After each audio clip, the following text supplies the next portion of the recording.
now time for the Billy C. Show, part of the BillyCBoxing.com network.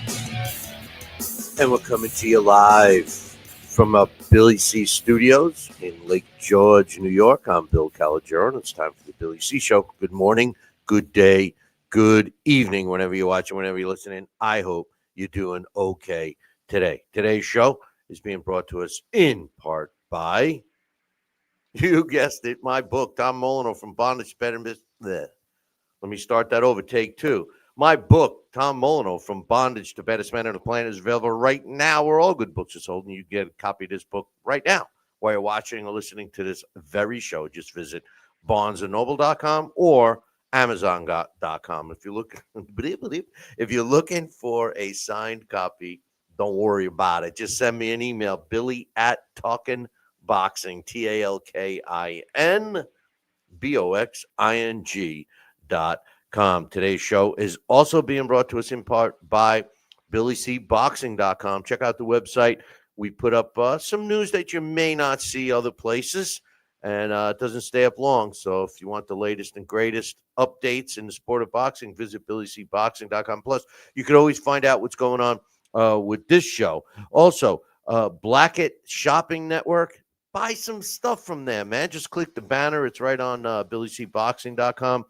And of course, I'm proud and honored to be part of the Florida Boxing Hall of Fame's 2025 class, and I'd love to see you down there for the three-day event, which is taking place in June 20th, 21st, and 22nd. For all information about this event, which is great, man, I can't wait to be down there. Just visit the site, BillyCBoxing.com, and click on the Florida Boxing Hall of Fame banner. Give a shout out to the guys that are already in the chat room, my man Jesus and my main man Joel, who's been watching and listening to the show for a long time. Coming up later on the show, Alex Pierpaoli is going to join us, and also boxing promoter Jimmy Burchfield to talk to us about some great events he's got coming up. Plus, I'm going to get him involved with my topic today. My main topic, I saw a lot of discussion on social media about this, about pay-per-views, specifically talking about the David Benavidez and David Morrell fight that took place this past weekend. It was $80, $79.95. My question today is boxing pay-per-views. How much is too much? That's coming up a little bit later. We're also going to talk about the fight this weekend, heavyweight bout between Derek Chisora and Chisora-Wallin. And this weekend, something else is going on, man. And what's that? Football. Yeah, the NFL Super Bowl. I will give you a breakdown and prediction. I don't know how many of you people know this, but I'm a big football fan and have called several games on the high school level. And I got some thoughts on this year's Super Bowl. I wish a couple of different teams were in there, like one of my teams, but not so. But anyway, let's start off by talking about the David Benavidez, David Morrell fight. That took place this past weekend, and David Benavidez won the fight. The two judges scored at 115-111. The third judge had it 118-108. He improves to 30 wins, no losses. 24 of his wins coming by knockout. And Morrell, he had a decent showing of himself. There's no question about that. He drops to 11-1 with 9 knockouts. My thoughts on this fight was that it kind of turned out the way I said it was going to turn out. Benavidez won the fight. I didn't think that there was any, potential argument about who won the fight. I did see some social media posts where people thought that Morrell did much better scorecard wise. I don't. I think that he was in position to steal a couple of rounds towards the end of the rounds, but Benavidez beat him up. I thought, his power got to Morrell. It was something I made a point last week. excuse me, about the Cuban boxing style when they make that transition from amateur to pro. It seems to me that they don't take body shots that well, and their chins become suspect. At least that's what I've seen over the years. Excuse me. Now this fight demonstrated the body work. The body work seemed that Benavidez was landing on Morrell seemed to neutralize Morrell to a bit, as far as I'm concerned, but he didn't get out of the way. I thought maybe Morrell should have been on his toes a little more. The point deduction hitting after the bell. Listen. Marlon Starling, a guy that should be in the International Boxing Hall of Fame, lost his belt because of that. It was a blatant punch after the bell that knocked him out. The worst part of that, after the review, they saw that it was a blatant after the bell punch, but the WBA didn't give him back the title. He had lost the title on that. So that's a hard one. I was asked what my thoughts were. It's a hard one because it's a judgment call by the referee that you really can't argue. It's not like, a fighter lands a low blow and then the referee immediately takes a point away. You can make the argument he didn't get a warning and this, that, and the other thing. But in this particular case, it's a judgment call, and you can't really argue it. I mean, we put a referee in the ring to do that. Now, where Benavidez goes from here, I think one of the problems with Benavidez is that he balloons up a little too much in between fights. He is a big guy, but I still believe that the guy needs some work. His skill set, yes, he's powerful. Yes, he's big, but he's got virtually no defense. He plods forward. It would be nice to see them work a little bit with footwork with him. He's got to be able to box a little better. I think the Morrell fight was an indication of Morrell jumping into this fight a little too soon. I mean, yes, he had more amateur fights than Benavidez, but not as many as some of the other Cuban stars. So the result didn't bother me at all. The Cruz Fierro fight, now that was a great fight, back and forth for some Aztec title. I didn't even know the WBC had that, but 98-92, 97-93, 96-94. Cruz improves to 27-3 with a draw. Fierro drops to 23-3-2 with 18 knockouts, and Cruz has 18 knockouts as well. The thing about Cruz is he's such a relentless fighter. He's so exciting to watch. I personally believe he's in the wrong weight class. I think he should go back down to lightweight. You'll see the knockouts more. I think the increase in weight is he's still landing punches and he's still fighting the same style. His style hasn't changed, but he clearly doesn't have the pop. And no disrespect to Ferraro. He took a lot of great shots from Cruz. I just think that Pitbull should be in the lightweight division, which prompts me to today's topic, pay-per-views. Okay. So I'm not going to mention names, but I saw a lot of comments on social media about this. And, it's easy to talk about a pay-per-view fight after the fight takes place. Was it worth the money? Yeah, it was worth the money. It was a great fight. Okay. That's not my point here. That's not my point. Jesus is saying he scored 10 rounds for Benavidez. He controlled 2 minutes of the 3 minutes of each round. I agree with that analogy, Jesus, because Morrell did try to steal the rounds, but he didn't stay away. if you're going to steal around, I'm jumping back and forth. I just wanted to make my comment on his comment. If you're going to stay away and fight cautiously, stay away and fight cautiously. Don't let the guy nail you, and then come on strong. He was putting himself in harm's way. Listen, I respect Morrell. I think that he did. His performance was okay. I think it's going to open up some doors for some more money fights for him. A lot of times you see a good fight like that one. It was a good fight, and both guys come out winners in a sense.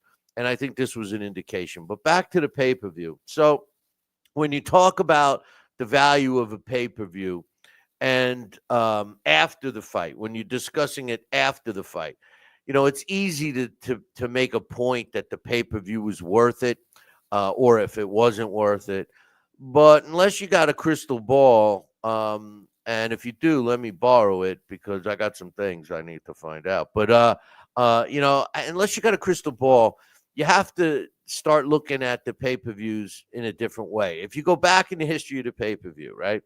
The pay-per-view, way back when, for all you young whippersnappers that don't remember, when you didn't have 1,000 television channels to watch from and infinite amount of streaming opportunities, there used to be a few channels, and when the fights weren't on regular TV, which they were a lot back in the obviously before my time, but in the 60s and 70s and 80s, they were on TV a lot on networks, regular big networks, CBS, NBC. ABC specifically was a big one, and of course the sports channels when they came out. Remember, ESPN was a baby in 1980. So, but here's the thing: when you had a big fight, and it wasn't on a television network, it used to be on what we called closed circuit TV, and you could go to an event house, whether it's a civic center or a bar or something, and you could watch this fight on closed circuit TV, they used to call it. And then when cable came around, when the antenna on the roof, which gave you anywhere, depending upon where you were, anywhere from 2 channels, 3 channels, up to maybe 6, maybe 10 in the city. You were limited, and then cable came out, poof. And then all of a sudden you could get, these fights, you could buy them on cable, right? I mean, you didn't have to leave your living room to get a big fight. You could buy it, and it became a pay-per-view, right? Now, that was kind of, the good thing. Everybody was happy to pay when that was your only game in town. Then as the cable companies grew and you had these big networks like HBO and Showtime and what have you that started showing boxing for the subscription, pay-per-view kind of closed circuit pay-per-view kind of got kicked to the curb a little bit, and people were subscribing to HBO and Showtime to get these bigger fights, Then the pay-per-view model came out in addition to the HBO and Showtime, right? And we started seeing some good fights, and the prices started out fairly inexpensive, $19, $29.95. This was the Don King era when he was broadcasting a lot of pay-per-views. And I don't think, for the most part, the majority of the boxing fans really mind paying for pay-per-views, especially when Mike Tyson came out and Holyfield, and we got to see a lot of fights. Well, the greed factor, which we all know is huge in the sport of boxing, that became all of a sudden we start seeing pay-per-views for fights that maybe shouldn't have been a pay-per-view. And then, fast forward to modern times. So now my point is when do we say when? Because now, just like I was describing how it was back in the day when you had to crank your TV to work, now we have streaming services. And I for one am 100% supportive of DAZN. I think that's a great streaming service that brings all level of boxing matches into your house. or on any device that you may want to watch it on that has streaming capabilities. And you pay for the subscription, and you get these fights every week. And they're bragging about fights every week. And you know what? They've backed it up. They have these fights every week. And then they got the big fights, and the big fights become pay-per-view, right? Well, I think it's a little out of whack. And it started with this past weekend's fight. All right. Okay. To date, I think the highest pay-per-view, if I recall correctly, and Coach is in the chat room now, so I'm sure he'll back me up or correct me, was Mayweather Pacquiao. I believe that was the first $100 pay-per-view. Okay. Now, was that worth it? I'm not saying it was or it wasn't now, because it's not fair to do that. But at the time when it came out, it could have sold for anywhere from $20 to probably $150 and would have did just as well. Everybody wanted to see Manny Pacquiao fight Floyd Mayweather. I personally think the fight came 5 years too late, but nonetheless, it was a big fight. Same thing, when Mike Tyson, I'm jumping back now in time, when Mike Tyson, was fighting for the world title and unifying the title, it was a big fight. Tyson Fury recently in the 2 fights against Usyk, pay-per-view fights. But what is too much? Personally, and a guy made a comment on social media to me, all right? Now, I know this guy. We've worked together. I'm not going to mention his name. I've used a couple of his fighters on some cards I did in Florida over the years. Him and I definitely don't see eye to eye on the political landscape. But he says to me, basically, I said, $80, it's not worth it. I didn't think that this card was worth it. Now, when Alex comes on, he felt that the card this past weekend was was worth the $80. And he said, geez, the Cruz fight was worth $80 alone. That's not my point here. My point isn't to watch a fight and then say, yeah, that was worth it. My point is when is it too much? To follow up with the comment that this cat made, is he said, well, $80 isn't too much for that fight because you're going to spend $80 to go watch a live fight. You're going to spend $80 for a ticket to go watch it.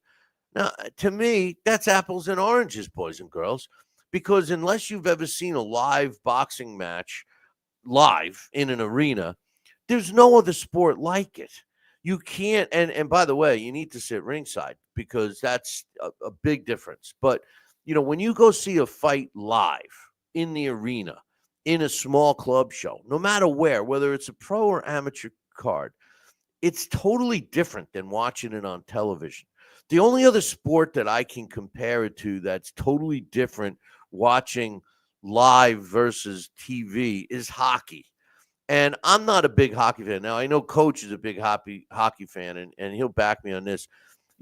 For years I watched, occasionally, because I don't watch it much, basketball too. Basketball is better live than on TV. And I think the connection between basketball live and hockey live versus TV is that the filming of hockey specifically makes it always made the arena look so big. The camera's trying to follow the puck across the ice, and he's skating and skating and skating, and he gets to the other end, right?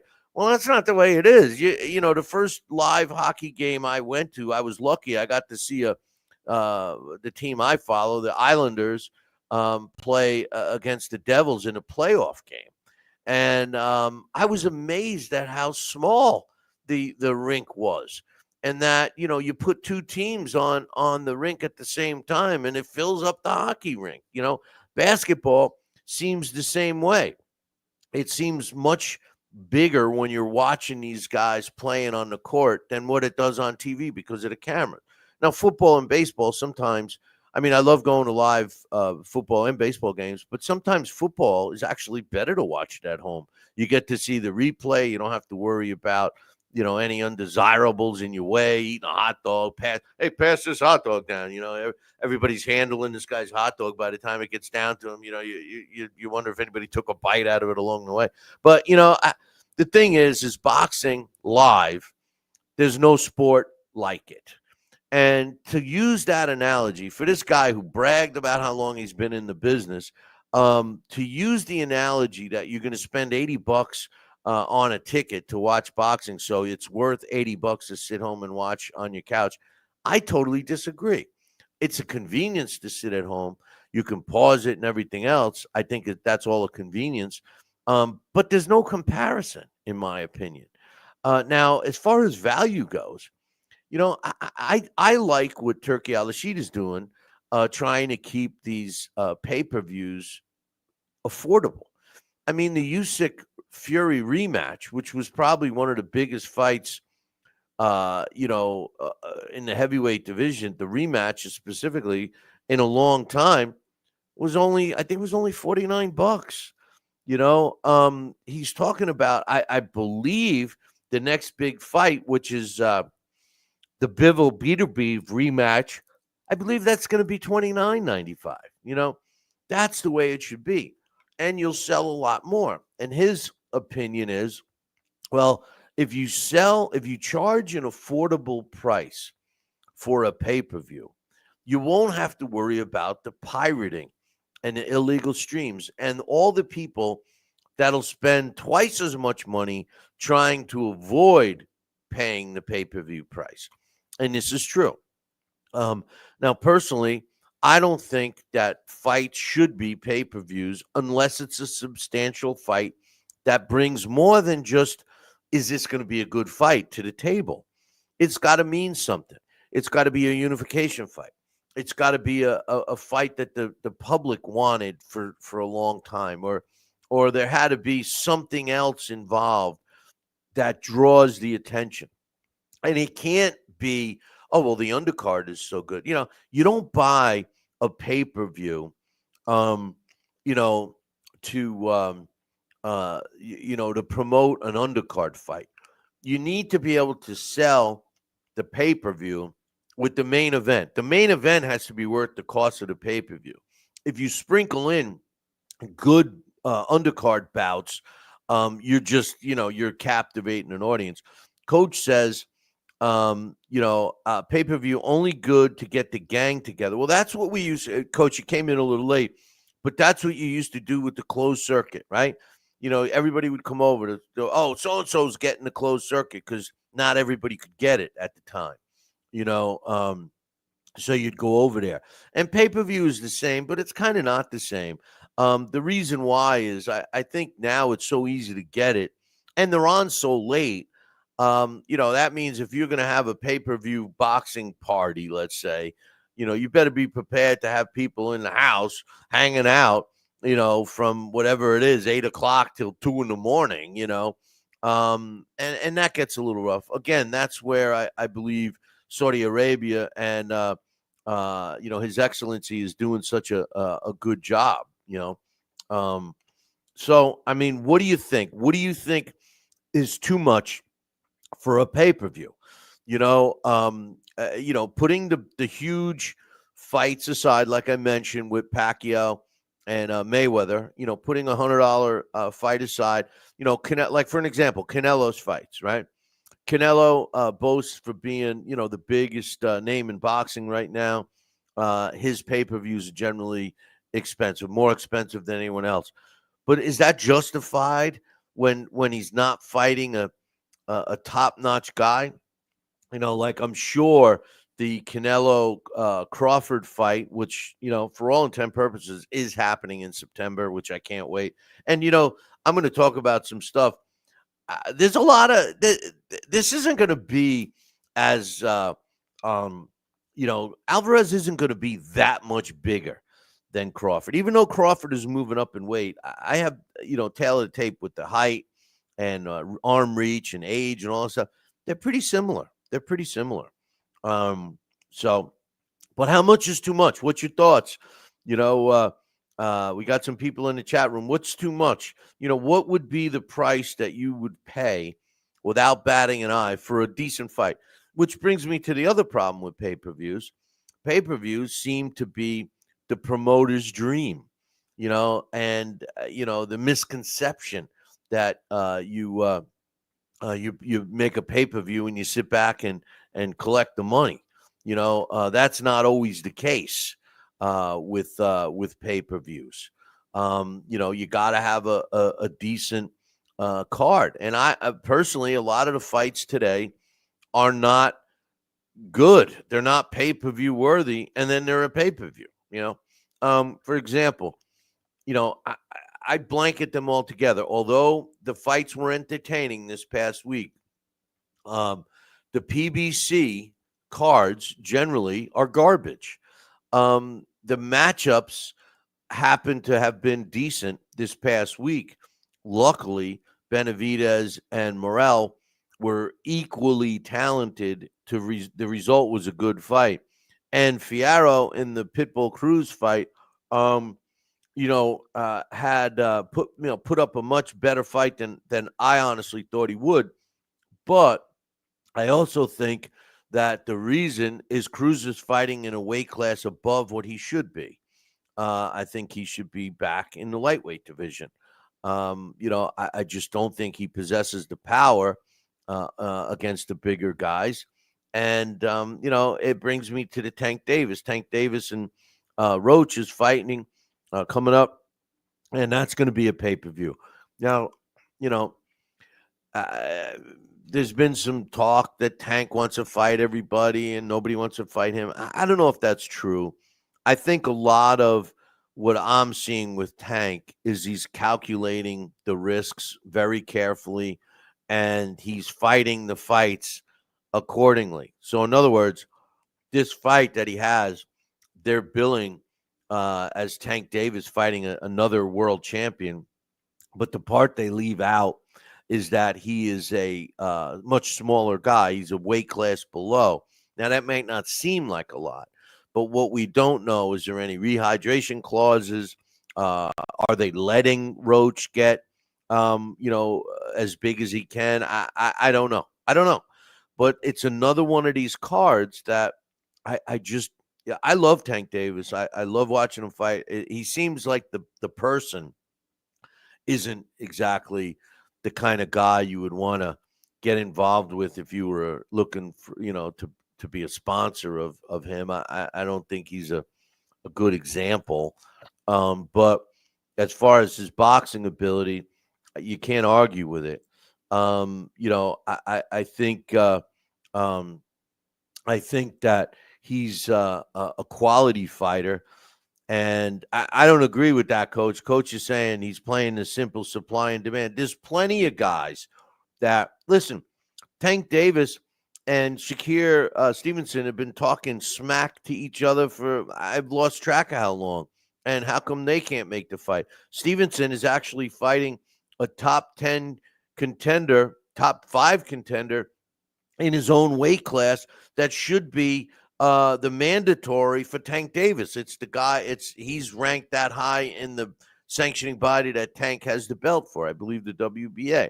So, I mean, you could look at it all different ways. Those are the guys that need to fight. As Bob Arum used to say, oh, we're marinating the fight. Yeah, well, look what happens. Anthony Joshua and Tyson Fury were marinating that fight. And although that fight could still happen, Deontay Wilder and AJ were marinating that fight. Now, both of them are, what's going on with them, So how much is too much for a pay-per-view? My opinion? Well, I think I think that too much for me. I believe that I don't think they should be more than $50 max, and that's for a top-notch fight. I think that the average should be somewhere in the neighborhood of $29.95. To me, that's reasonable, and I think their numbers would be good. Buys, pay-per-view buy. I'm curious to hear. I didn't hear what the buys were for the Benavidez Morale fight. I'm thinking that I would be surprised if it was over 150,000. And I'm being kind. I know a lot of people got it on illegal streams. Coach is saying $50. Yeah, I think $50, $49.95, $50 should be the max. For a Canelo fight or for a big fight. And the good old fashioned way of promoting. And I'm going to throw this question to Jimmy Burchfield when he comes on here in a few minutes, but the age-old question, is it easier to sell advertising? If you can say that I know that I'm going to have, 500,000 people watching this fight, and you got a product or service that you can sell, and you want to cater to this group of people that, are, predominantly male, 18 to 55, that are watching professional boxing. You want to target that group, and that your commercial or however you're going to advertise is going to cover 500,000 people at least. Your demo, your the people you want to hit at one sitting. To me, that's attractive. That should be a lucrative sale. You should be able to sell those advertising spots. When you don't have that number and you're banking on just the revenue from the pay-per-view, well, that becomes a crapshoot, because now you got to hope that you generate that much. The pay-per-view distributing the distributing companies, they get a cut. The fighters get a cut. The promotional teams get a cut. And the more cuts there are, all of a sudden you look like Swiss cheese, So, I mean, the truth of the matter is the greed factor is always shooting people in the foot. And there's no worse, in my opinion, there's no worse fan that are fleeced more than the boxing fan. I mean, just in our conversation today, we're talking about not only pay-per-view costs, but we're talking about, you want to watch boxing on TV, on streaming services. Now you got to pay for this stream, $9.99. This one, $59.99. This one's $39.99. All these different pay stream, let's call them streaming services that you're paying. And now you got promoters, smaller promoters, that are offering their own TV streaming, and they want you to subscribe to that. So this is where the greed really shows through. You got a small promoter who does well in selling tickets or what have you, and has a fan base and has regular sponsors, and that's not enough. They want to try to capture pay-per-view sales. Well, here's the problem with that. The problem with that is, just because you have a fight that's being broadcast and it's being streamed, and it's not expensive. A lot of these lower end streaming services might only charge, whatever, $10 a month, $3.99 a fight, something like that. And their philosophy is, well, it's cheap, so people won't mind spending it. No, because the mentality for the internet is it should all be free. That has been and always will be the mentality for anything that comes across the internet. People want it for free. Why do you think Facebook and Twitter, X, formerly known as Twitter, how do they make their money?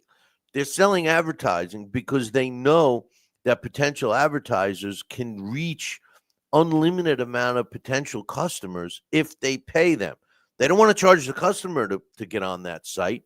They want to charge the people that are trying to sell to that customer. And it should be the same for boxing. Boxing's no different. What the difference is that the promoters are lazy. The majority of the higher end promoters are lazy. We talked about this, and I'll bring it up again with Jimmy when he comes on here in a few minutes. The higher end promoters, they're banking on pay-per-view sales or network deals or what have you. And the smaller promoter, they're still the grassroots guys. They're still knocking on doors. They're still developing sponsorship partnerships, I should say, sponsored partnerships with small businesses that are local. The fighters go out and help sell tickets to their friends and family, and when you go and see those fight cards, those small club shows, when you see them and you get the feel in the audience as being part of the audience, you feel it. You feel that hometown feel. You feel the rooting for your guy, or your girl. You feel it. People come. I go to events where you'll have some local guys on the card. It'll be a televised card, but wherever it's being held, the promoter is always trying to get local fighters on to put asses in the seats. And you get that feel when they're there and they're all wearing the same colored T-shirt, or they all got a towel or a headband that they're wearing, and they're in 100% support of their fighter.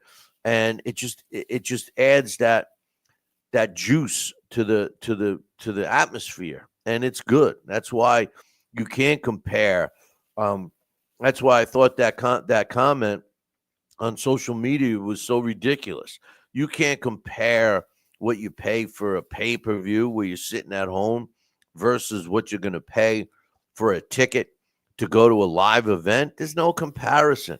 That's not my point here. That's not the topic here. The topic is, what do you think it's worth? What do you think a pay-per-view what do you have no problem paying for a pay-per-view for a better than average fight? Look, email me, Billy at Talkin Boxing, TALKINBOXING.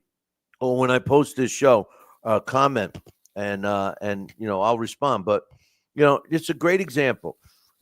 David Benavidez had the regular, or wait a minute, no, he had the WBC interim title. Interim. Well, that's not the real title. That's the next guy in line title. And Morrell had the regular old world light heavyweight championship from the WBA, the regular, which I think, in my opinion, to even promote a title as being called just the regular title is ridiculous to me. To me, that all that value goes out the window in my opinion. So here's two guys. One's fighting, defending the regular title, not to be confused with the guy who has the real title, and the other guy fighting, defending the interim title, not to be confused with the other guy who has the title. And by the way, that other guy has all those belts. That's Peter Beef, right? So how does this become a pay-per-view? Why was this fight ever even as a pay-per-view? Because the PBC felt that they couldn't get enough money for the fight. So who do they want to turn to get the extra coin? You, me, all the people that paid for it, right? Then they have the nerve to charge $80 for it. Now, I don't think that card was worth $80. Now, after the fact, you could make the argument that it was, because those two fights were extremely entertaining. The Cruz fight, like Alex said, the Cruz fight was worth the money by itself. And the Benavidez fight was definitely a good fight to watch. But again, it's not worth $80, and it's certainly not comparable to buying a ticket for an event and going and sitting in a seat in a venue, and watching professional boxing live, because there's nothing like watching professional boxing live. I'm sorry. There's nothing like it. You can hear the punches. You can feel the momentum swings. You can feel it in other sports too. Football, baseball too. You get these guys that are, that all of a sudden are hot at the plate. You got bases loaded, 2 outs, a game on the line. How many times does a guy hit a grand slam or at least, score some runs? I mean, those guys, those athletes, their adrenaline's flowing, and it makes a difference. Well, boxing's even kick it up a notch. It's even better than that, especially when, in my opinion, in the smaller venues, when you have guys that have all their friends and family in the stands. People that they said, hey, come on out to the show. Here's some tickets, and they buy tickets. So you got people buying tickets, supporting their local fighters, right? And they're sitting in a seat. And this cat is telling me that it's the same. It should be worth the same, that you should pay the same amount to watch a pay-per-view at home on your couch than you would to go to a live event. No, that's not the same. It's not the same. I got Jimmy Burchfield looking like he's got no camera. So, Jimmy, if you can hear me, you need to get your camera set. There we go. We're getting there. We're getting there. My man's getting there. And I'm going to bring him on right now because I think he's a great person to talk about this exact topic. So joining us right now, Jimmy Burchfield. Jimmy, what's up, my man? Hey, Billy, how are you? Everything's good. I'm doing well, my man. Hey, listen, before we talk about your two great events coming up, I today's topic is, how much is too much for a pay-per-view? And one of the things that I brought up was I saw this comment on social media because I personally didn't think, and I'm talking about before the fight. I know that the Benavidez Morel and I thought the Cruz Fierro fight, they were both extremely entertaining. And you can make an argument that, after watching the fights, okay, they were worth the money. But I thought $80 for this particular fight, and we got to look at the main event, was not worth it. And I had somebody respond to me saying, well, it is worth it because you'd spend that much for a ticket to go see a live event. So it's the same. And I said, no, it's not. It's definitely not the same than going to a venue and watching a live fight. What's your thoughts on that? Billy, there's nothing like being at an event and watching a boxing match live. It's kind of like being in Atlantic City on the boardwalk and sitting on a bench and kind of people watch. Okay? Well, when you're at a live event, and my dear friend Bobby Hitz has a good situation on where he publicizes.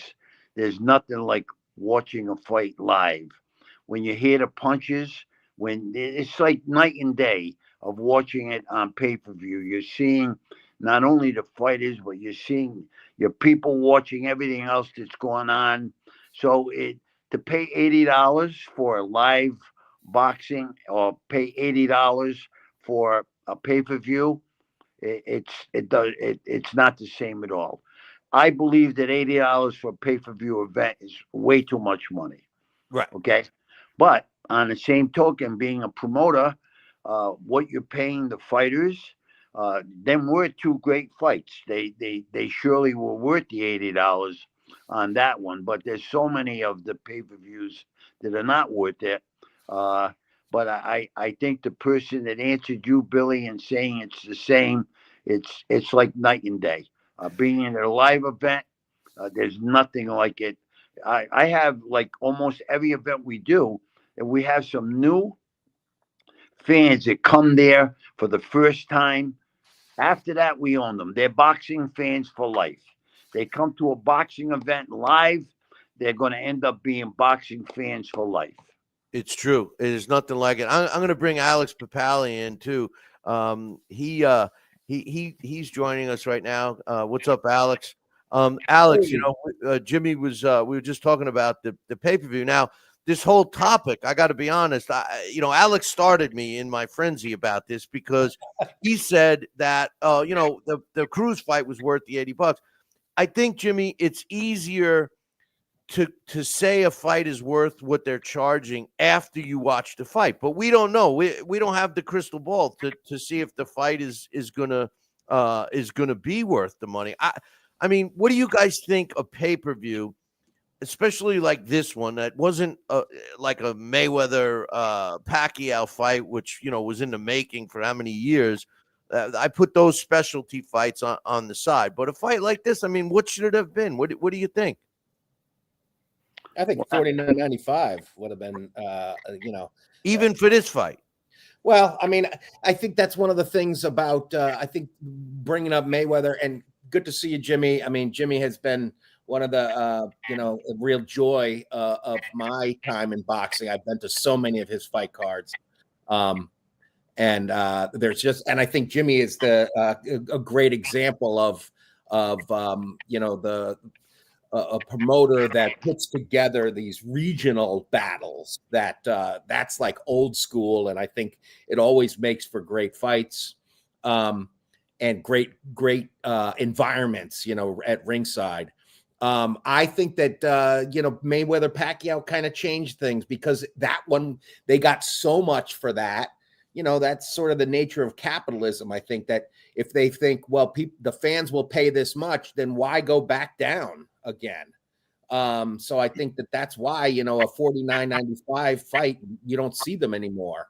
It's just very rare. But yeah, I mean, I like you said, I think for me, the Cruz Fierro fight was worth it, but it was after the fact that it was worth it. Right. And that's what I was saying with Jimmy.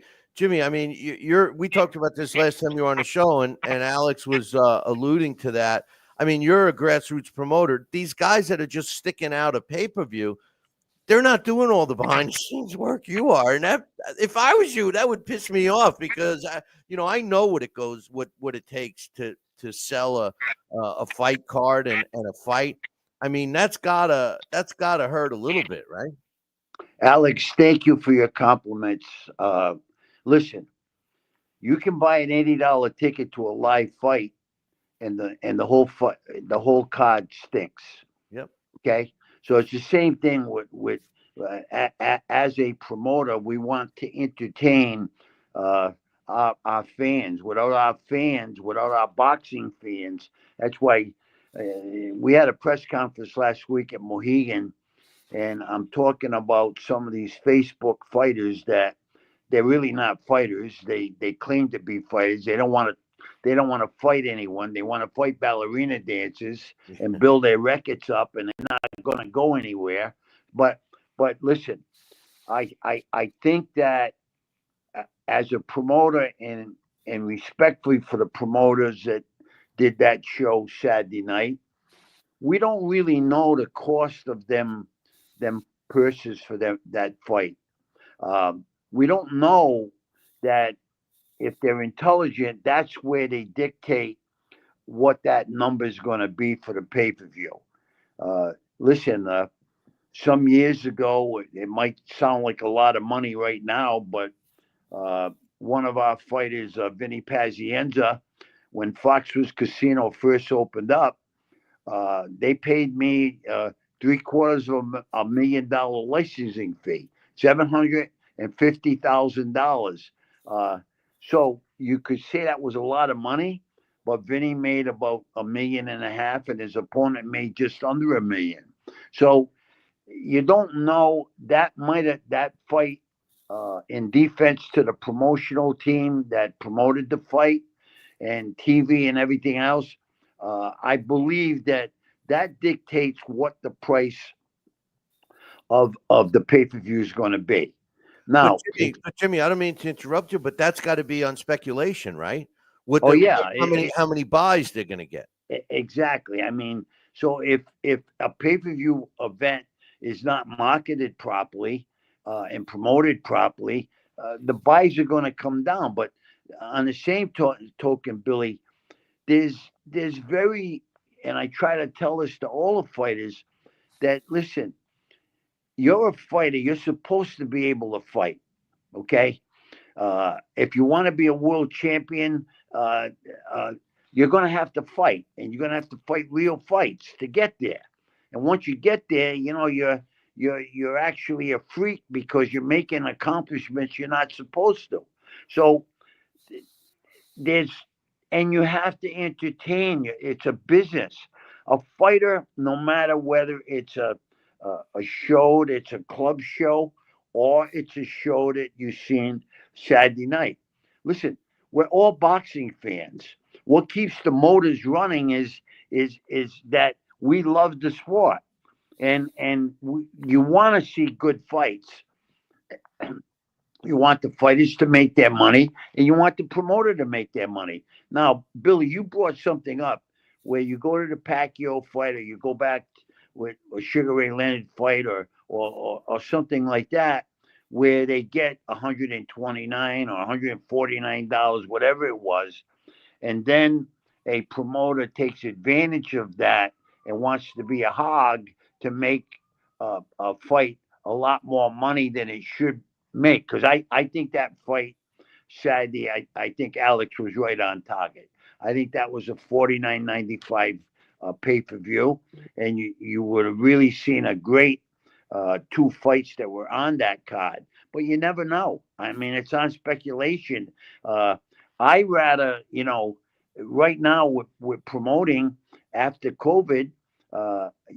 This is a lot of that people don't know what it takes to promote a fight. All the fixed costs have gone up.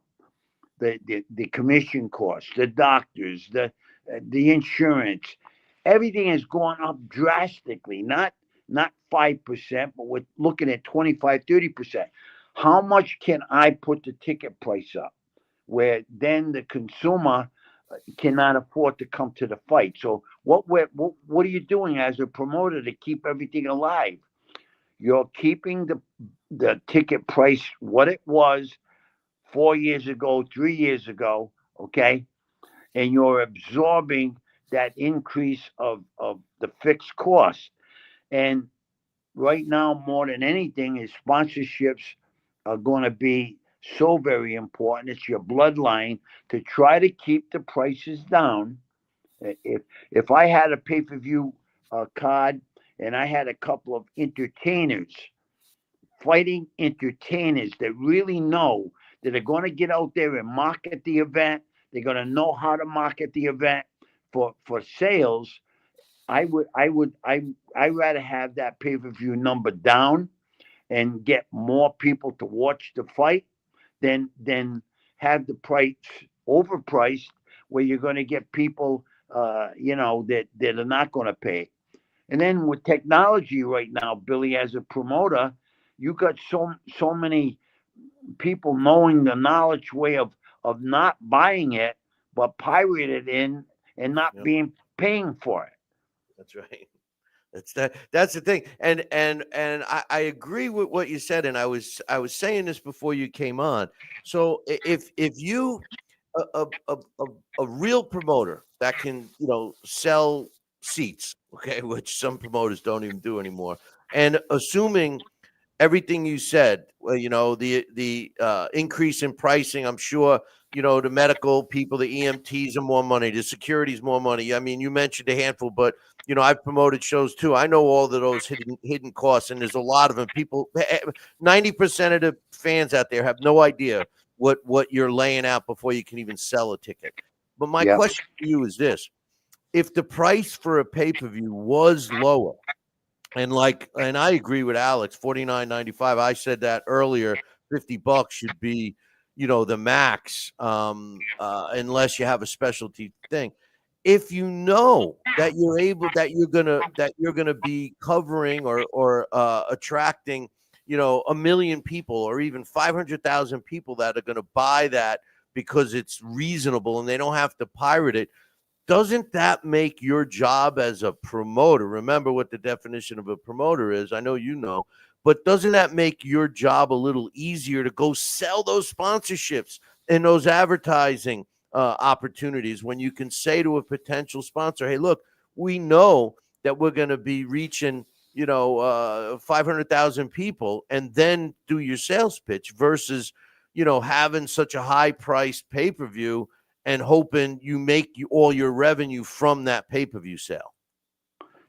Billy, I think you're right on target, because a potential sponsor wants to know how many eyeballs are on the event, how many potential people are going to watch the event. So again, I think we're together on this. That in my opinion, if you can keep a pay-per-view under $50, Uh, I think you're going to get a lot more eyeballs, and then in the future, when you've got to, and Billy, I'm happy because you have promoted and you've done just about everything in boxing, so you know what the nitty gritty is, and you know what with these fixed costs that an average fan or someone looking up could come and see. The last time we did an event at Mohegan Casino, we had almost 7,000 people there, and for a boxing event, and that was great. But if you came and follow a real promoter, and I'm not just saying myself, you go back to Russell Peltz's day, you're going to see us hanging posters up. You're going to see us handing out postcards at, all over the place. We're going to promote. A promoter promotes. That's what he does, and I do it constantly. It. I leave no bases untouched. And sometimes you get the results that you need. But the bottom line is, I think there's nothing like entertaining your fans at a live boxing match that when they leave there, they're asking, when is the next event? Exactly. When's the next one? When's it? And the other part too, like Alex mentioned, and I know he's gone to many of your events, and for just this reason, what I'm going to say is that you become attached to the fighter. You become that fighter's fan, and it's like a local guy. Oh, that kid's from Connecticut, where I'm at. And I mean, Alex, you and I have talked about that ourselves many times, right?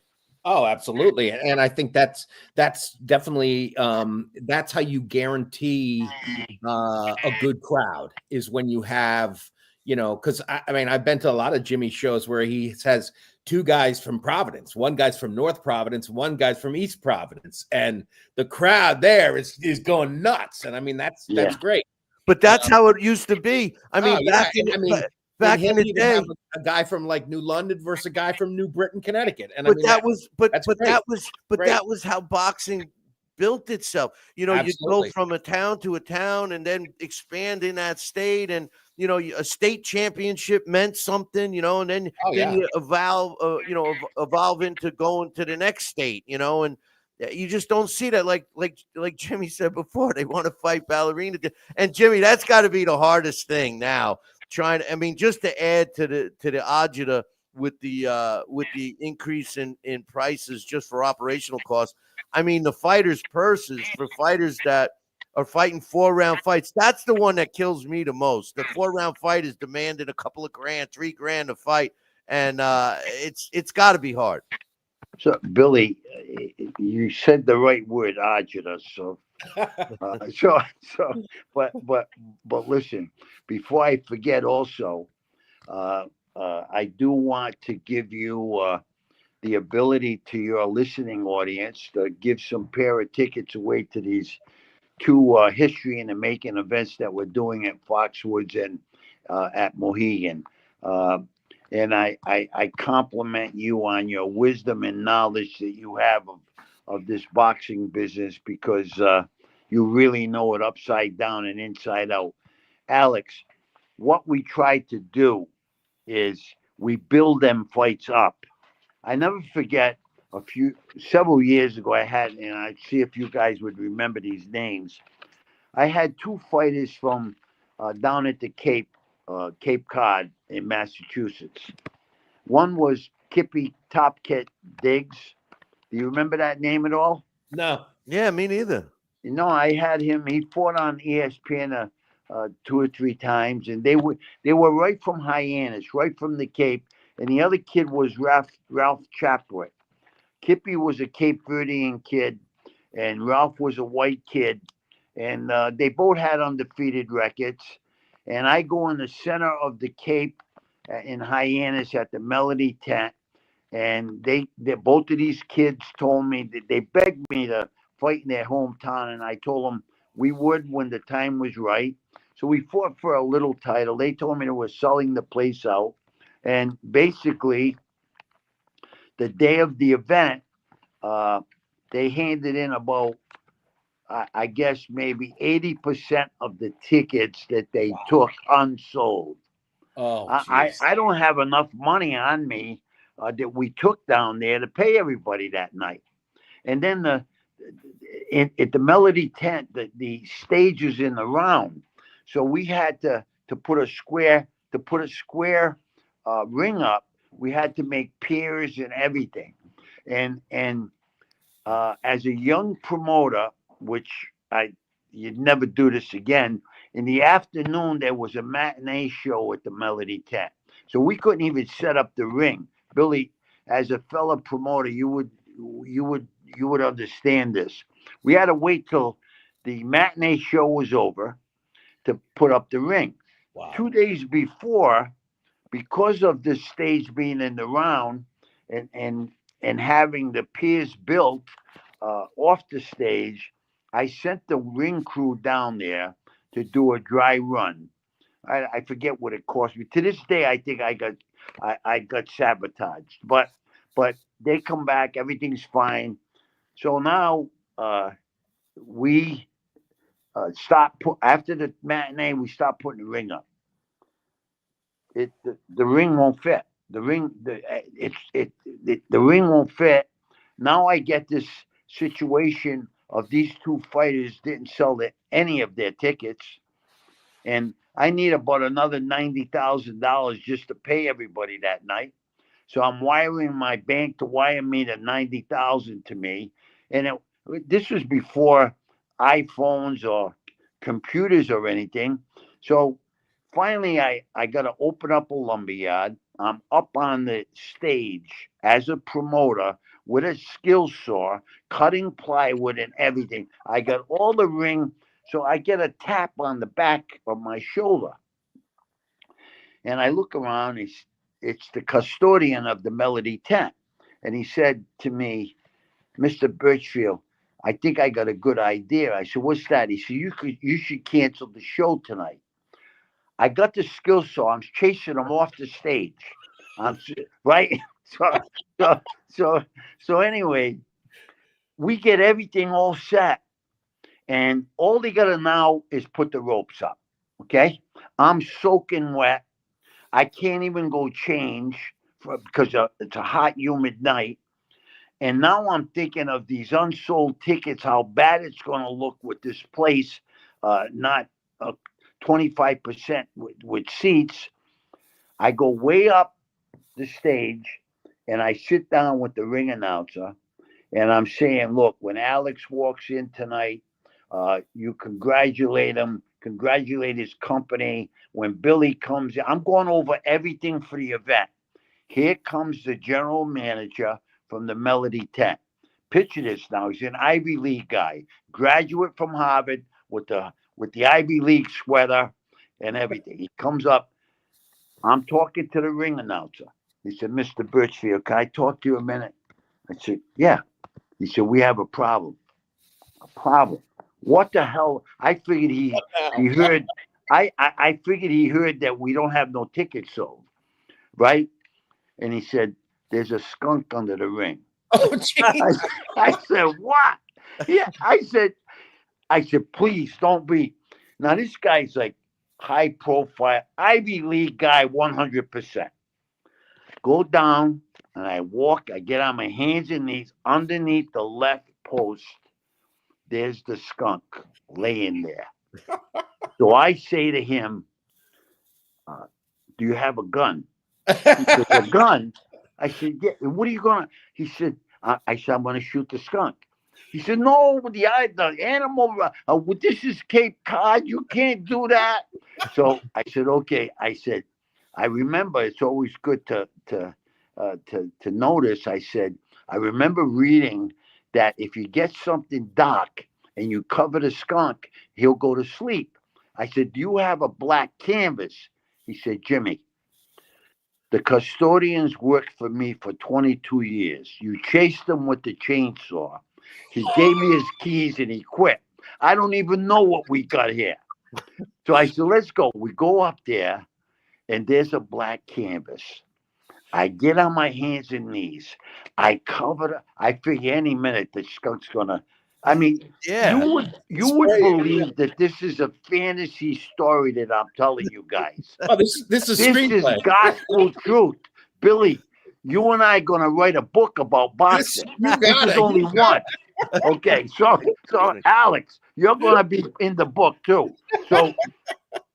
So listen, it's in that book is when I got arrested when I knocked out the heavyweight that threw out Cusimano out of the ring. Did you guys get a picture of that? No. You never did? I think I did. I think I did. But anyway, Yeah. so listen, I covered a skunk up and everything. Now remember, he's right underneath this left side post. So I can't anchor that post. The fighters must have thought I was nuts. When they were coming out, I say that, hey, don't go up against these ropes. Because if you did, the ropes would sink. Now I'm not gonna give the commission hell, but I had them in the green room. They're supposed to inspect the ring. Yes, they are. Yeah. The fight would have never went on. Exactly. But listen, I'm looking out there in the audience, and the place is filling up. And I'm saying to myself, I never gave anybody permission to pay for this room to give the tickets away. I never gave anybody that permission. I go upstairs, Alex. I go to the ticket booth. There's 3 ticket booths. There's got to be a half a mile line for the 3 ticket booths. People buying tickets that night there. It was one of my most successful events I ever did. And listen, Vinny Paz is out there. I mean, listen, it's the Cape.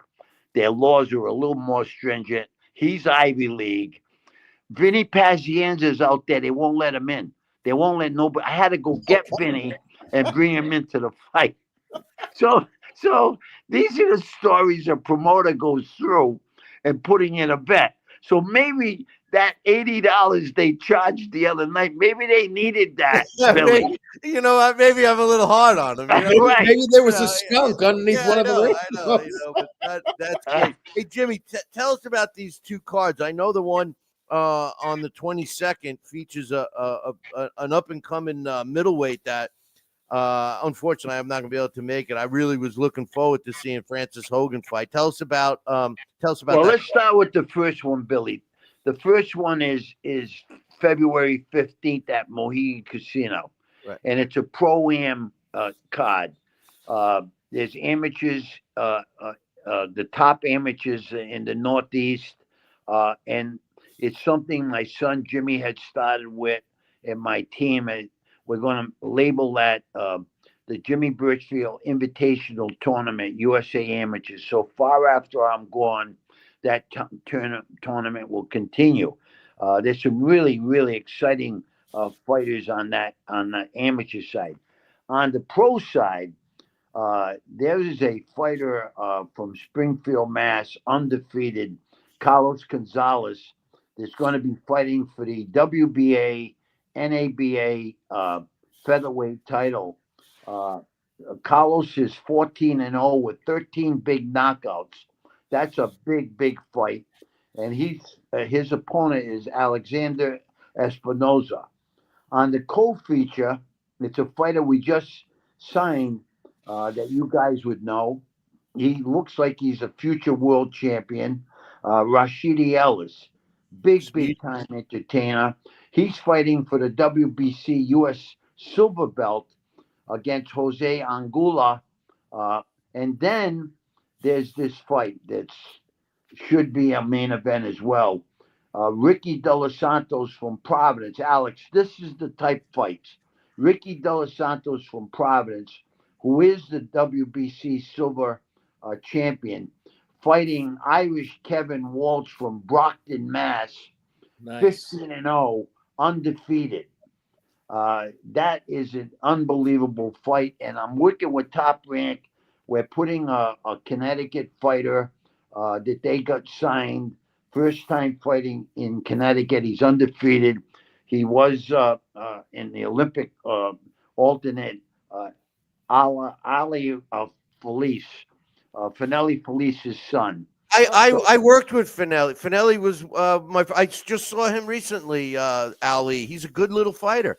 Yeah, And then Finelli, his father was one of the first fighters I ever worked with. Finelli. yeah, and then Billy, we got a female. You know, female boxing is very hot right now. I was the only promoter, whether you guys are fans of female boxing or not. Absolutely. But some years ago, I was the only fighter that stood up and gave the females an up. And all my fellow friends and promoters all said, "What the hell are you doing? They're never going to get a main event. They're never going to get on television." Well, I ended up with 3 world champions in the females, but I got one right now that remember this name, and she's on this February 15th card at Mohegan. Her name is Amelia Moore. She's from Boulder, Colorado. She was an Olympic alternate. You got to check her out. She's won all tournaments and everything. Actually, with one pro fight, she's rated number 5 in the world in the WBA. She is the real deal. That card at Mohegan is solid, packed, some exciting competitive fights, and then for one ticket you see both the amateurs. So it's a boxing addict's dream. Actually, they see 2 events for one ticket price. And then we go back to a week later. Now, guys, you guys have been around boxing long enough. There's some major fights, one at the time, that's been at both at Fox's in Mohegan and Las Vegas and Atlantic City or whatever. We're doing these back to back, a week apart. Nice. Major shows at 2 of the biggest casinos. So we moved to Foxwoods Casino in their big arena, in the Premier Ballroom, and the featured fight of the night there is Irish Francis Hogan, 18-0 with 16 knockouts from South Boston, fighting this kid. This is definitely his biggest test, Kerry Gray Pitts from Worcester, and that's for the WBC silver belt. And up and down that lineup, Toka Khan is fighting this kid that's undefeated from Miami, Florida, that we just signed, Schwab, who's 12-0. It's just we have another female fighter on that card that's a police officer in Norton, Mass, Melanie Coster. Oh, and yeah. She fights like a little Mike Tyson. Yes. Keeps coming, just keeps coming, and there's a story here that's good. There's a fighter from Providence. I don't know if he's going to be a world champion. He's 6-0. He's been inactive for 2 years. He's had 2 shoulder surgeries. But the story here is this, and this is his comeback. About 3 or 4 years ago, he was driving home into South Providence, Rhode Island, which is a pretty tough neighborhood, and his car got blasted with 36 bullet holes. Wow. Nobody knows how he's still living and he didn't get killed. But it probably was a drug situation. I don't know whether it was or not, but it made all news. It made national news. You should have seen the car, and if you look up Lamont Powell, you'll see it. And this kid has turned his whole life around, and he started a program. He actually bought Gary Tiger Boletto's gym in Silver Lake, and he runs the gym, and he started a program, Guns Down, Gloves Up. And it's amazing what he's been doing with the troubled youth in Providence. And everyone's looking back for him to come and make his comeback February 22nd at Fox's Casino. So Nice. both of these cards are jam packed. I mean, There's another kid from Springfield that looks like the real deal, and from Puerto Rico, Anthony Velasquez. He's 15-0 with 13 knockouts. So it's really an entertaining double header with both of the cards that I'm very, very excited about.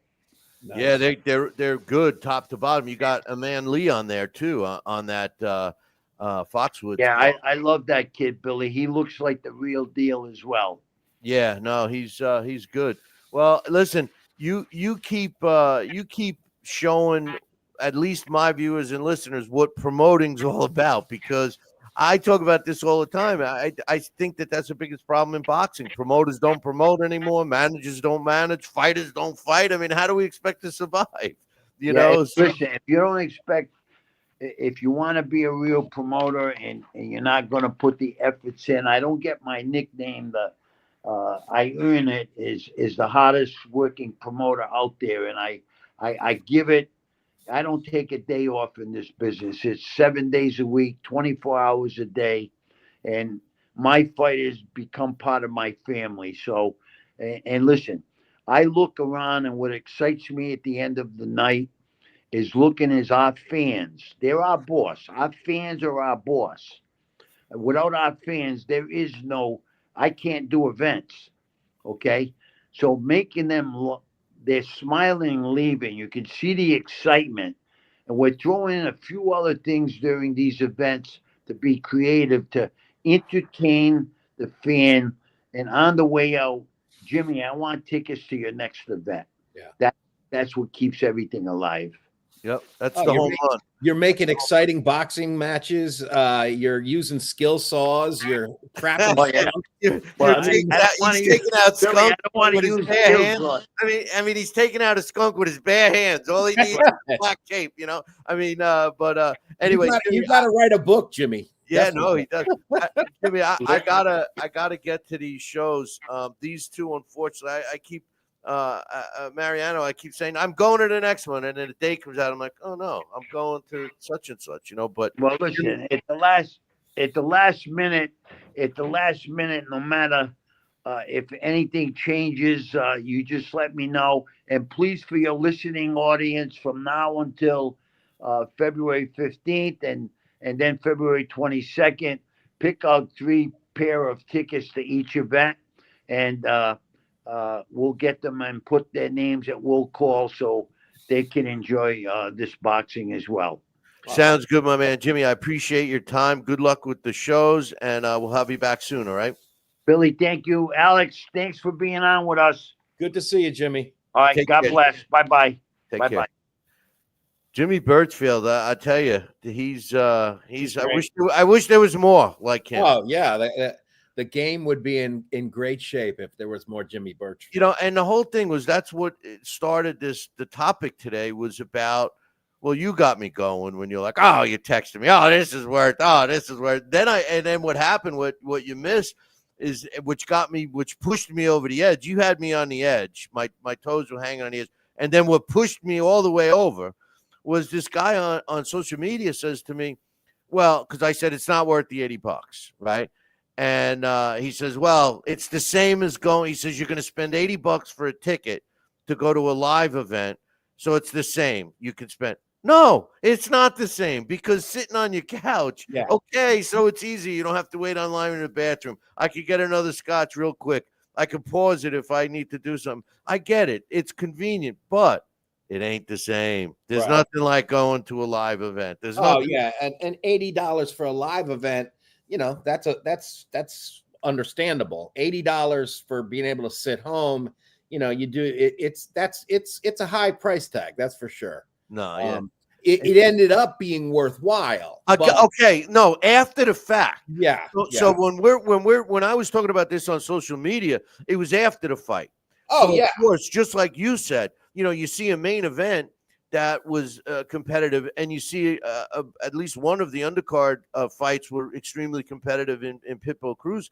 But it's a different situation. But my point is you know, David Benavidez, no disrespect to him, and David Morrell, no disrespect to him, does not justify charging $80 for a pay-per-view. I'm No. sorry. No, it didn't. And it was, for me, I was pretty angry. I was pissed off after buying it. But 3 rounds in to the Pitbull Fierro fight, I was like, all right, now. Where's now my phone? I'm in a good mood. I'm in a good mood now. I know, but it's still, that wasn't my point. Like when you got Turkey Al-Rashid, saying that the Bivol B2B fight's going to be, $29.99 or something like that. That's what you need, Yeah. Well, yeah. I mean, DAZN kind of pisses me off that so many of them are pay-per-views after they said they weren't going to do any pay-per-views. I gotta let that go. But only the huge ones. This one was even worse because the PBC, they had it on Amazon Prime, which again was supposed to be buy our Prime Video, and you get this. And oh, by the way, it's a pay-per-view. Yeah. Hey, listen, 2 things. I know we're over. Just to interrupt you for a second. Is the Better Bivol, that one's probably pay-per-view too, right? Or is that a pay-per-view? But it's I think it's $29.95. Oh, okay. And look at that card. That's a great card. Yeah. I mean, come on, you can't. I mean, even if they don't pan out, it's still a great card. Well, and like you said, and plus those 2 are the tops of the division. So right, and that's the other thing. David Benavidez was the interim champ, so he's not really the champ because the champ is Beterbiev, and Morrell was the regular champion, which means he's not really the champ. Beterbiev is, So I mean, for them to even suggest it as a pay-per-view, I'm curious to see what the buys were. But there is 2 more things. One is boxing, and it's the fight this weekend, which is actually interesting. I don't know how many Americans are going to watch it, but Derek Chisora is taking on Otto Wallin. The way I see this, Chisora is 41 years old, 7 years older. He's ranked number 20 by the computer. The WBA has him at number 10. WBO has him at number 14. He's not rated in the IBF, WBC, or in the new ring ratings. He's actually 4 inches shorter at 6'1.5", and 4 inch shorter arm reach at 74 inches. 35 wins, 13 losses. He was stopped 4 times, 23 of his wins by knockout. The guys that beat him, I mean, people look at his record and you say, well, 13 losses, right? Vitaly Klitschko, David Haye, Robert Helenas when he was good, Tyson Fury, Joseph Parker, Usyk, Dillian White, Ajit Kabiel, and Kubrat Pulev. Of his wins, what I see, Malik Scott, he beat when Malik Scott was undefeated. He beat Kevin Johnson, who was always a tough fight. Carlos Takam, Artur Spitzka when he was relevant. David Price, he avenged his Kubrat Pulev loss. And in his last fight, he won a 10-round decision over Joe Joyce. Now he steps in the ring with Otto Wallin, who, he's a tough guy to really talk positively or negative. He's ranked number 24 by the computer. He's ranked in the IBF at number 12 and WBC and WBO at number 11. He's not ranked in the WBA or in the ring ratings, but incidentally, the WBA doesn't have anyone ranked at number 1 and number 2. That gets my goat. Like I said, he's 34. He's younger. His best fights, really, names. I mean, his 2 losses was a 12-round decision loss to Tyson Fury in September 2019, and he was stopped in 5 rounds against AJ in 2023. His big name wins, really, Rafael Zambruno, Adrian Granette, Travis Kaufman. I am going to give him credit for beating Travis, Dominic Brazil, and Murat Gaziov. In his last fight, I mean, he looked good. Fight. It was like fight of the year fight. Joe Joyce. What fight was that? Yeah, but that wasn't his. No. That was Derek Chisora's last fight. Oh, I thought you meant Otto Wallin's last fight was against a guy who's suspended indefinitely and is a joke of a fighter. So really, the fight before that was the one he lost to AJ. So it's going to be interesting to see which version of Otto Wallin. But to back up what you said, Derek Chisora's last fight was the Joe Joyce fight, and he looked extremely good. I think that's giving him an opportunity to beat Wallin and possibly get another shot. What's your thoughts on this fight, and who do you think's going to win? It's a difficult one because I really think before the Joe Joyce fight, it looked like Derek Chisora was like a commercial for the dangers of boxing. Yep. However, like you're saying, for better or worse, most likely for worse, he extended his career with the Joe Joyce win. Probably shouldn't, because it was a horrible, punishing fight, but he did win, and he looked sensational. Sensational in getting pummeled. Even though, it was a grueling fight, both guys took a tremendous amount of punishment. He took punishment, and probably shouldn't be taking punishment anymore.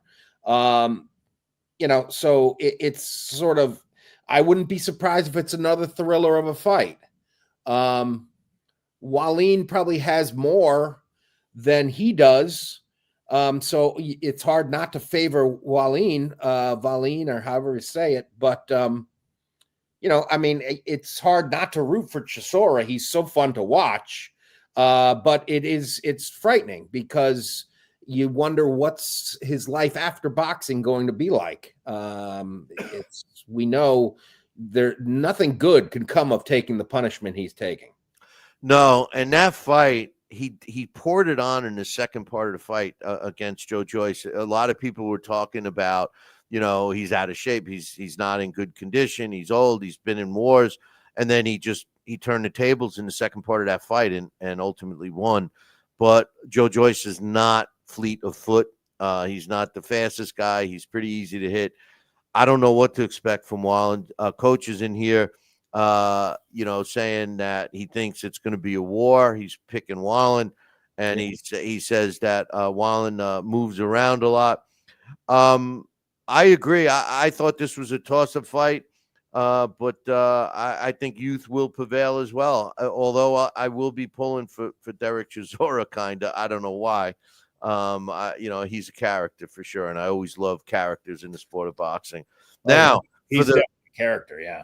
Now I'm going to ask you, because I know you're a big football fan, and I promised people I was going to talk Super Bowl. All right, so look, I'm a football fan. Unfortunately, I'm a Jets fan, and it's just seemingly I'm getting on in years, and I did get to see the Jets win the Super Bowl. And, at 8 years old, I just never thought I'd live the rest of my life not seeing it. I just hope I get to see it one more time before I check out. But this year's Super Bowl is actually a repeat of one a couple of years ago. The Chiefs are taking on the Philadelphia Eagles. There's a lot of storylines here. The Chiefs are favored by 1.5. The over-under is 49.5.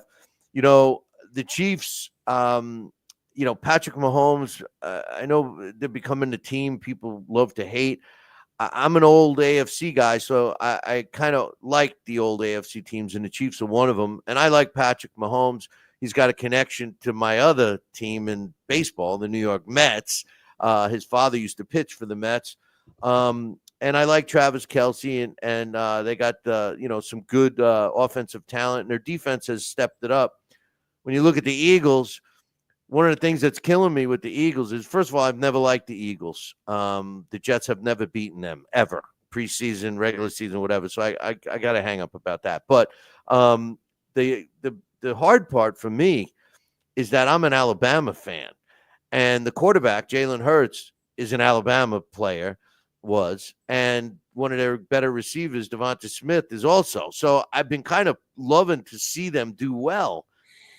But for the Super Bowl, I'm predicting that there's some kind of magic going on with Patrick Mahomes, and the referees too are helping him a little, I guess.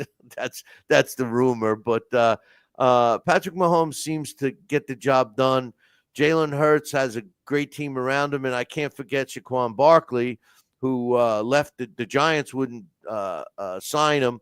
And he went to the Eagles and is having an MVP year. And I think he's going to be the difference of the game. If the Chiefs can stop Saquon Barkley, they're going to win the game. If they can't, this is going to be a beatdown. The Eagles, their defense is so strong. Their offensive line is so strong. know, I'm about ready to change my pick, given all the accolades for the Eagles right now. But I'm going with the Chiefs in this game. I just think that you know, I think that I just think that they're going to win. I think they're going to find a way to win, and I'm picking the Chiefs. Do you have a team you're going to pick in this one? I tell you, I was rooting for the Ravens. I like Lamar. Oh, me too. No, I wanted the Ravens to get it. Yeah, I like Lamar Jackson a lot. I don't really care, but I don't know if I'll even be able to watch it. I don't have regular network TV anymore, but maybe I'll find it somewhere. I'm not. I heard DAZN has it. Yeah, DAZN is a nice $180 package. I think somebody else. I think the streaming pack. You don't have any local TV with the streaming? No, I got rid of it all. That's cut the cord, huh? Yeah, I did. You can't even watch the Super Bowl. Nope. Yeah, see, the zone hangs around. They charge that for guys just like you, Alex. I know it. So I see you're wearing Eagles green. I'm surprised you're going with this is actually Jets green. It's Jets green. Hated. It's actually hacker. Isn't the exact same shade? No, it's not. It's not. Oh, it isn't the same. Okay. No. I like Saquon Barkley, so I guess I'll root for the Eagles. I do kind of think the Chiefs will end up pulling it out. Well, they got Taylor. They got Taylor there. Well, and I think Patrick Mahomes is very good, you know. But I don't know. I'll if I can watch it, I probably will. If I'm able to find it somewhere. Come on up here. Yeah, I'll pick the Eagles just to be so we both were on opposite sides. All right. Good deal. We'll see. We'll see what happens. And you know, with all the things I just said about the Eagles, I'm a little nervous now. Because they're so much bigger and on both sides of the line. You know, both sides of the ball, offensive line and defensive line is both big. But yeah, anyway, it's always a fun event to check out because it is like it's the pageantry of American Empire. So it's sort of interesting to watch in that sense. It's like an American. It's like an American holiday, really. Yeah, I'm a little surprised that the Monday afterwards isn't made into a holiday because it is such it's like un-American to not participate in it in some way. I mean, it's more of a holiday than Memorial Day. And maybe that's sacrilegious to say that, but it sure seems that way, the way they build up to it. Well, I will say this. I know that the age-old question is what comes first, the chicken or the egg, right? Well, we all know that there's a shortage of eggs and eggs are expensive. But I'll tell you what, chickens are pretty nervous around Super Bowl time because people love chicken wings. Oh, the chicken wing situation it's ridiculous. You go try and buy a 5-pound bag of chicken wings Super Bowl week, and it goes from whatever the price is, double it. You know, it's like, what? Well, although, I remember one year my brother had a Super Bowl party and we got a whole bunch of pizzas. And I remember going to the pizza place to pick them up and they were packed. They were jamming, they were just cranking out pies. And I was joking with them. I was like, yeah, this must be your busiest day. And he said, no, you know what? It isn't our busiest day. Guess what our busiest day was? And I was like, it's not today. And he said, no, Halloween. Halloween on a pizzeria? Yeah, Halloween. I would have never thought that. Yeah, I was surprised too. But I guess a lot of parents must be like, oh, I'm not feeding these kids tonight. Let's just get a pizza and then we'll go out. Good Friday, I figured, was the best. I mean, Good Friday, or any Friday during Lent. I mean, pizza place, Well, there's not as many Catholics as there used to be. And most Catholics don't that's why they'll have the filet of fish sandwich and then a pizza. Right. Right. Well, Alex, listen, I appreciate you coming on, and so we got you next week, then, right? Yes, I will be here next week. Yeah, I'm sorry. This staff meeting went very long, so. Yeah, no, it's good. We're in the middle of a snowstorm. But that was great seeing Jimmy Burchfield. Yeah, I wanted to ask him because I see Cordell Booker is fighting Sebastian Fundora. So that's pretty cool. At least I saw that on the schedule, on BoxRec's schedule. And I know Booker is a guy from Stanford that Burchfield's been promoting.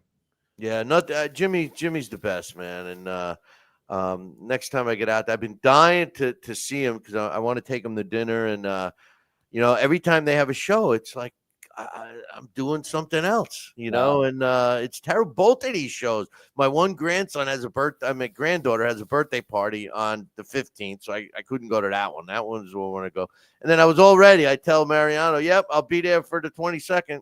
Just found out I'm going to do something for the big fight, the B2B Bivol fight. So Right. anyway, Alex, great as usual, and I look forward to next week. And for everybody out there, thanks for tuning in. Make sure you tune in next week, same bat time, same bat channel. Until then, I'll leave you with this.